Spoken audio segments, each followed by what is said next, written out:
potential state takeover is still looming for Fort Worth ISD right now. Last month, the TEA visited the district and says a final decision should be coming very soon. In the meantime, though, a grassroots group has formed in Fort Worth, doing all they can to stop this takeover from happening. Our Lacey Beasley talked to them, and Lacey, this group is actually made up of parents, business owners, and even clergy. So how do they plan to prevent this takeover from happening? Good morning, Carmen. Now, this group is called Fort Worth FORT, which stands for Families Organized Resisting Takeover. Now, for context, a potential takeover is looming because of one now closed campus that rated F 5 years in a row from the 2023 ratings. And that triggers a state law that allows the state to intervene. Now, Fort Worth FORT is contacting their state representatives, city council, writing letters to the TEA and Governor Greg Abbott. I talked to two members, and they want to make clear that they believe a takeover is the last thing their district needs.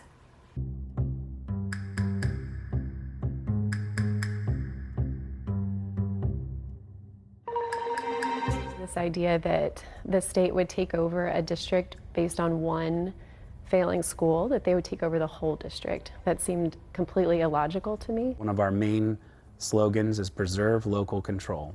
Stop the takeover. We are improving. The idea that the state would take over a democratically elected school board is alarming to me. I'm a Texan.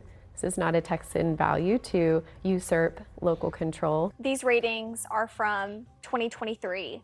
Do you think a state takeover should still be considered 2 years later? It feels a bit late in the game. We went from 31 F-rated campuses to 11. That's a 65% improvement. That's huge. We've seen more A and B rated schools, so that's an improvement.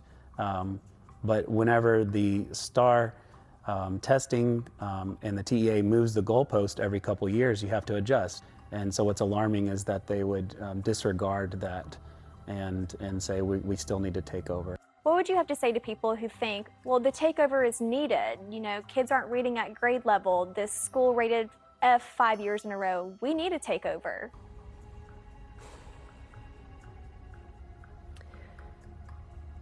I would say to them that I'm not sure that there's any reason to believe that a takeover would improve those scores authentically. We know that there's a literacy crisis. We obviously want to improve reading and scores, and we want to think about creative ways that we can do that. We've seen school districts that had similar scores, such as Dallas ISD, and over the last 3 to 5 years, under some strategic planning and board measures and their superintendent, they've improved some scores without a state takeover.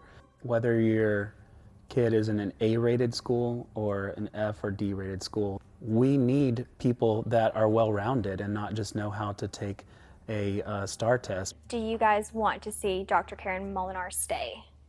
I personally do. Yes. I think that she's the right choice for us at this moment. We have a democratically elected school board. And if that school board doesn't do the best that they can do, then we have the right to elect a new school board. Say a takeover does happen and an appointed board comes in for the next 2 years. Will you guys be around for the next 2 years? Yes. We are planning to, yeah.